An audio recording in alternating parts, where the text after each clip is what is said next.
Menanggapi keraguan dari media barat baru-baru ini tentang Shen Yun dan pendiri Falun Gong, Guru Li Hongzhi terkait masalah keuangan, jurnalis Son of Hope mewawancarai beliau secara khusus yang memberikan penjelasan secara rinci.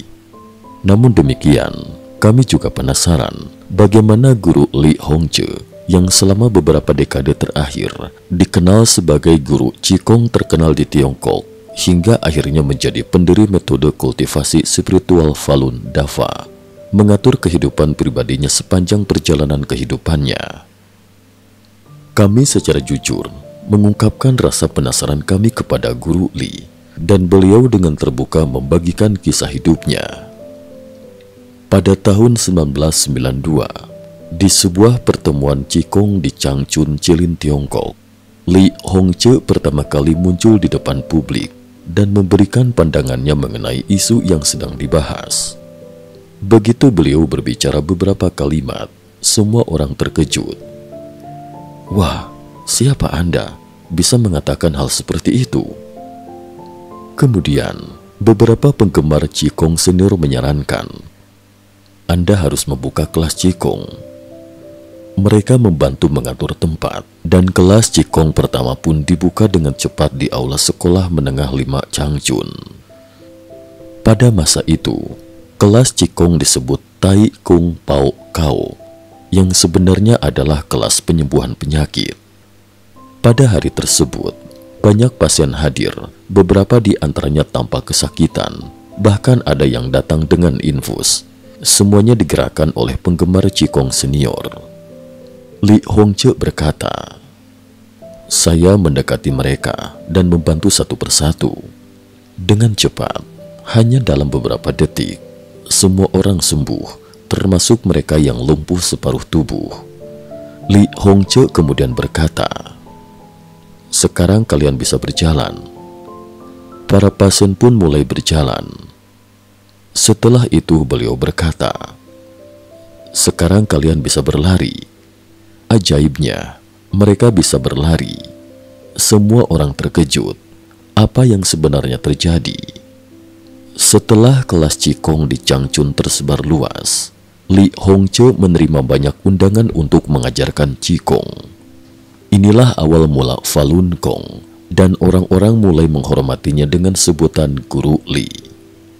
Seseorang menyarankan, "Anda perlu mendapatkan sertifikasi dari Asosiasi Qigong Nasional Tiongkok agar lebih mudah mengajar di mana saja."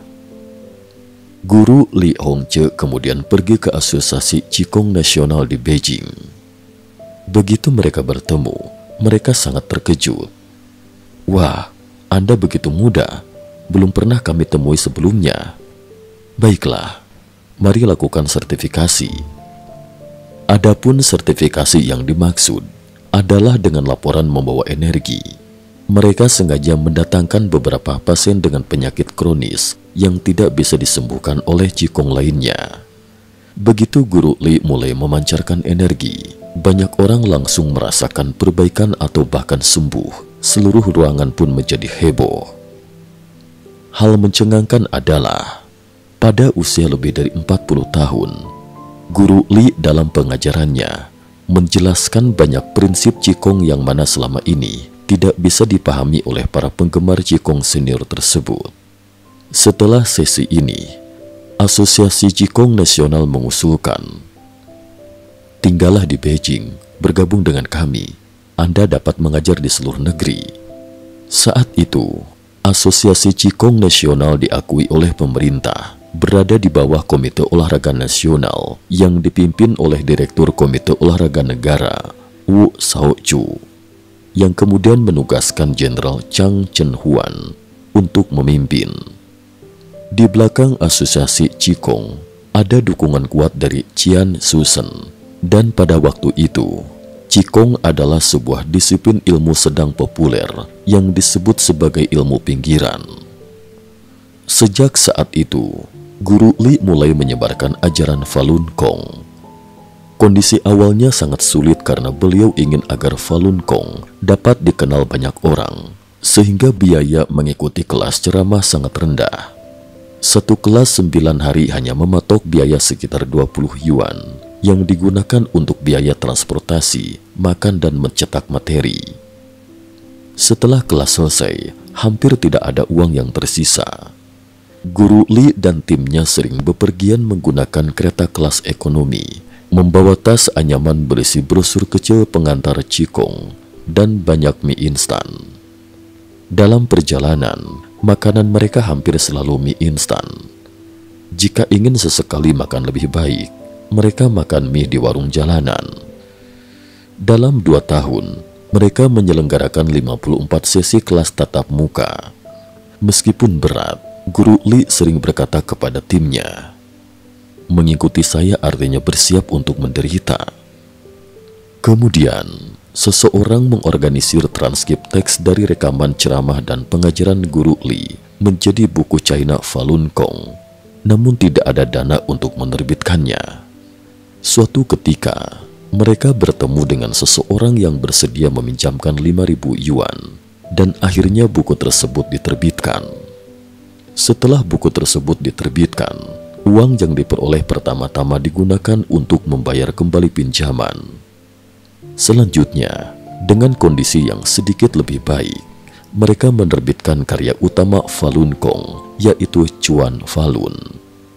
Kemudian, beberapa murid yang memiliki kondisi keuangan lebih baik, mereka mulai mendanai untuk menerbitkan buku-buku dan mengadakan ceramah serta pengajaran di berbagai daerah, yang akhirnya memperbaiki kondisi perjalanan dan pengadaan kelas. Dari tahun 1992 hingga 1996, dalam kurun waktu 4 tahun, Falun Gong karena efeknya yang luar biasa dalam menyembuhkan penyakit dan meningkatkan kesehatan, biaya yang terjangkau dan ajaran Guru Li Hongzhi berpusat pada prinsip Chen San Ren, sejati baik sabar, telah membangkitkan resonansi yang sangat kuat, sehingga dengan cepat menyebar di daratan Tiongkok. Jumlah praktisi meningkat secara pesat dan tak terhitung jumlahnya. Pada saat itu, di sepanjang jalan Chang'an di Beijing, orang-orang yang berlatih Qigong di pagi hari membentuk antrian panjang. Beijing adalah pusat kekuasaan Partai Komunis, dan fenomena ini di bawah pemerintahan otoriter secara alami memicu kecurigaan di kalangan para penguasa tertinggi negara itu. Guru Li Hongzhi mengungkapkan bahwa pada waktu itu ada upaya dari pihak tertentu untuk menjatuhkannya. Namun usaha tersebut tidaklah mudah karena mereka menemukan bahwa pertama, beliau tidak memiliki uang. Kedua, beliau tidak terlibat dalam skandal wanita. Dan ketiga, beliau bahkan tidak memiliki properti. Meskipun telah dikenal luas sebagai guru besar, dibandingkan dengan guru-guru Qigong lain yang dikelilingi pengikut dan meraup keuntungan besar, Li Hongzhi masih tinggal di rumah sederhana milik adiknya di dekat museum militer di Beijing. Oleh karena itu, sulit menemukan alasan untuk menjatuhkannya. Namun pada akhirnya, pihak berwenang tetap mengambil tindakan.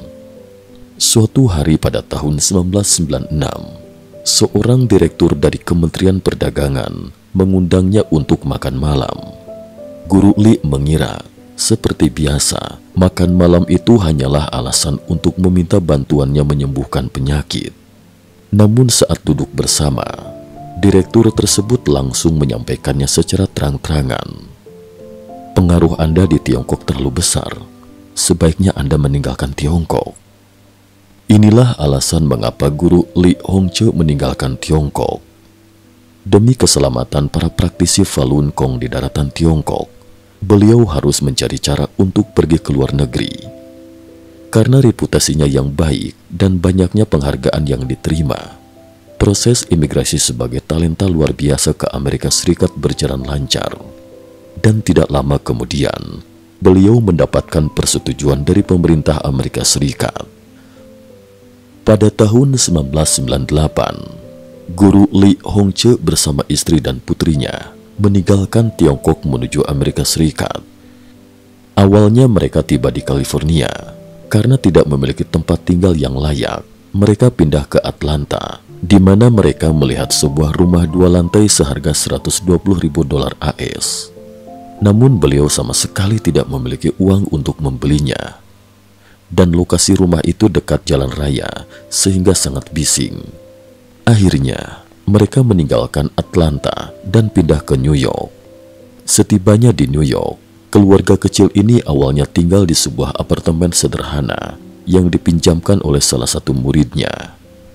Bangunan apartemen itu kemudian difoto oleh agen-agen khusus Partai Komunis Tiongkok, PKT, dan kemudian menyebarkan desas-desus bahwa itu adalah gedung milik Li Hongzhi.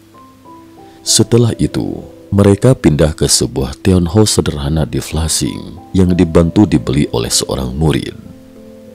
Karena masih merasa terganggu dengan kebisingan, mereka kemudian pindah ke sebuah rumah keluarga tinggal di New Jersey yang dibeli oleh seorang murid lainnya dan dipinjamkan untuk ditempati oleh guru Li Hongzhi. Rumah ini cukup besar, sekitar 3.000 kaki persegi, tetapi di Amerika Serikat itu hanyalah rumah biasa. Namun agen PKT lagi-lagi mendatangi rumah ini untuk memotret dan menyebarkan berita bahwa itu adalah rumah mewah lainnya milik Li Hongzhi. Kemudian dikarenakan meningkatnya penganiayaan dan situasi yang semakin berbahaya, guru Li Hongzhi akhirnya mengatur agar keluarganya pindah dari rumah tersebut ke tempat tinggal sementara yang disediakan oleh murid lainnya. Setelah memastikan keluarganya aman, beliau mulai bepergian dengan mobil ke berbagai tempat di seluruh Amerika Serikat sehingga sulit dilacak oleh PKT. Pengembaraan tanpa tempat tinggal tetap ini berlangsung hampir selama setahun. Pada tahun 2000, seorang murid membeli sebidang tanah di daerah pegunungan yang terletak 2 jam perjalanan dari Manhattan, yang kini menjadi lokasi kuil Long Chuan, Dragon Springs. Di sana hanya ada sebuah rumah kecil dan tanah yang masih liar. Guru Li kemudian sering datang untuk tinggal di rumah kecil itu, dan bersama beberapa murid mulai membangun secara perlahan di sana. Pada awalnya, tak ada yang punya uang, jadi semua murid yang terlibat harus mengeluarkan biaya sendiri. Kekurangan peralatan, mereka membeli sendiri, dan banyak pekerjaan dilakukan secara manual. Proses pembangunan ini berlangsung selama beberapa tahun dengan kerja keras sukarela dan tanpa imbalan. Hanya beberapa tahun setelah Sen Yun mulai beroperasi, pendapatan mulai masuk dan keadaan perlahan mulai membaik. Banyak murid, karena rasa hormat mereka kepada guru Li, memberikan teh kepada guru. Maka di kuil Long Chuan dibuka sebuah kedai teh untuk menjamu semua orang dengan teh-teh tersebut sambil menyediakan makanan ringan. Awalnya, ada yang menyarankan untuk memungut biaya, tetapi guru Li Hongzhi menolak dan menyarankan untuk tidak memungut biaya. Mengapa demikian?